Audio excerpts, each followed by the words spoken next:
Good afternoon, everybody. Since taking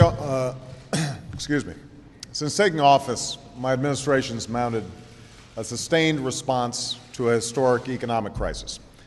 But even as we take decisive action to repair the damage to our economy, we're also working to build a new foundation for sustained and lasting economic growth.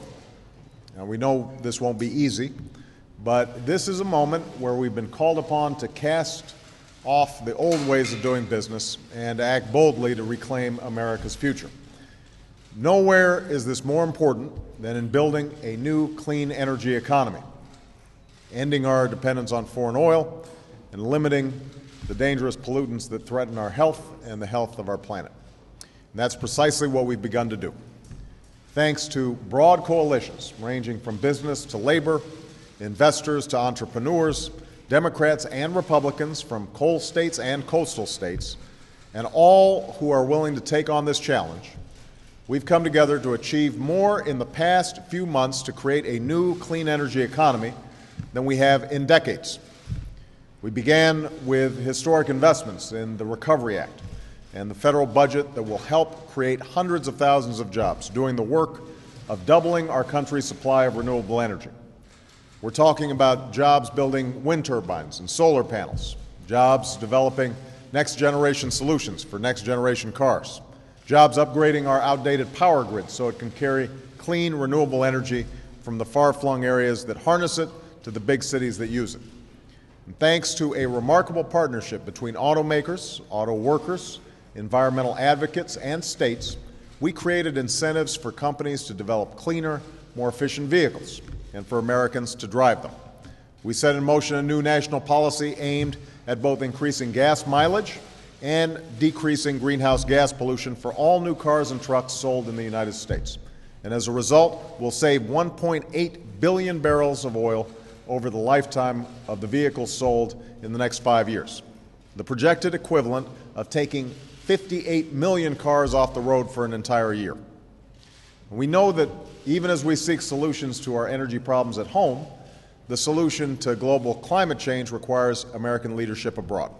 That's why I've appointed a global climate envoy to help lead our re-engagement with the international community as we find sustainable ways to transition to a global low-carbon economy. And now, just last Friday, the House of Representatives came together to pass an extraordinary piece of legislation that will finally open the door to decreasing our dependence on foreign oil, preventing the worst consequences of climate change, and making clean energy the profitable kind of energy. Thanks to members of Congress who are willing to place America's progress before the usual Washington politics, this bill will create new businesses, new industries, and millions of new jobs, all without imposing untenable new burdens on the American people or America's businesses. In the months to come, the Senate will take up its version of the energy bill, and I am confident that they, too, will choose to move this country forward. So we've gotten a lot done on the energy front over the last 6 months. But even as we're changing the ways we're producing energy, we're also changing the ways we use energy. In fact, one of the fastest, easiest, and cheapest ways to make our economy stronger and cleaner is to make our economy more energy efficient. And that's something that Secretary Chu is working every single day to work through. We know the benefits. In the late 1970s, the state of California enacted tougher energy efficiency policies. Over the next 3 decades, those policies helped create almost 1.5 million jobs. And today, Californians consume 40% less energy per person than the national average, which over time has prevented the need to build at least 24 new power plants. Think about that. California, producing jobs, their economy keeping pace with the rest of the country, and yet they've been able to maintain their energy usage at a much lower level than the rest of the country. So that's why we took significant steps in the Recovery Act to invest in energy efficiency measures, from modernizing federal buildings to helping American families make upgrades to their homes, steps that will create jobs and save taxpayers and consumers money. And that's why I've asked Secretary Chu to lead a new effort at the Department of Energy focusing on implementing more aggressive efficiency standards for common household appliances, like refrigerators and ovens, which will spark innovation, save consumers money, and reduce energy demand. So today we're announcing additional actions to promote energy efficiency across America, actions that will create jobs in the short run and save money and reduce dangerous emissions in the long run. The first step we're taking sets new efficiency standards on fluorescent and incandescent lighting. Now, I know light bulbs may not seem sexy, but this simple action holds enormous promise because 7% of all the energy consumed in America is used to light our homes and our businesses. Between 2012 and 2042, these new standards will save consumers up to $4 billion a year, conserve enough electricity to power every home in America for 10 months, reduce emissions equal to the amount produced by 166 million cars each year, and eliminate the need for as many as 14 coal-fired power plants. And by the way, we're going to start here at the White House. Secretary Chu's already started to take a look at our light bulbs, and we're going to see what we need to replace them with energy-efficient light bulbs. And if we want to make our economy run more efficiently, we've also got to make our homes and businesses run more efficiently.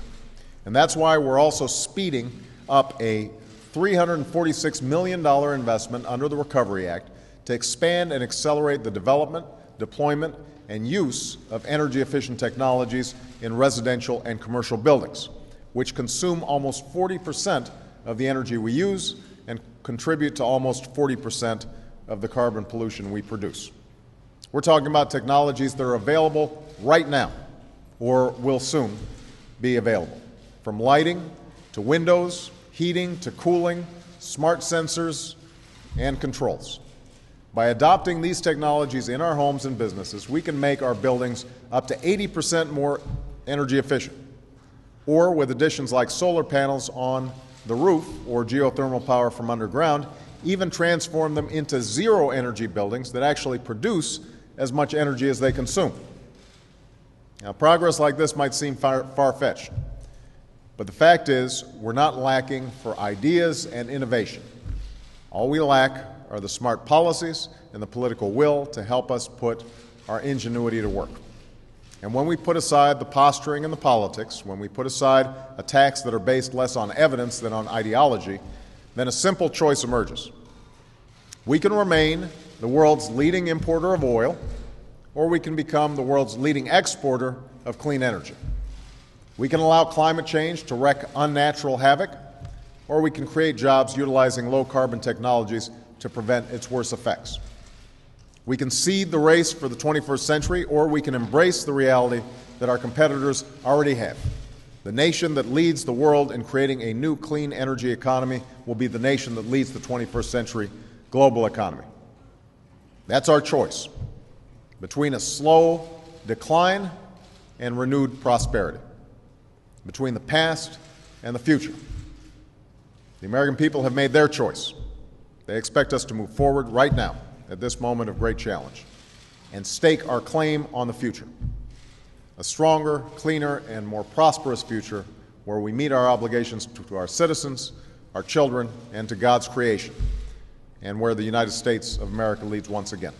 That's the future we're aiming for. I've got a great Secretary of Energy who's helping us achieve it. I want to thank again the House of Representatives for doing the right thing on Friday, and we are absolutely confident that we're going to be able to make more progress in the weeks and months to come. Thanks, guys.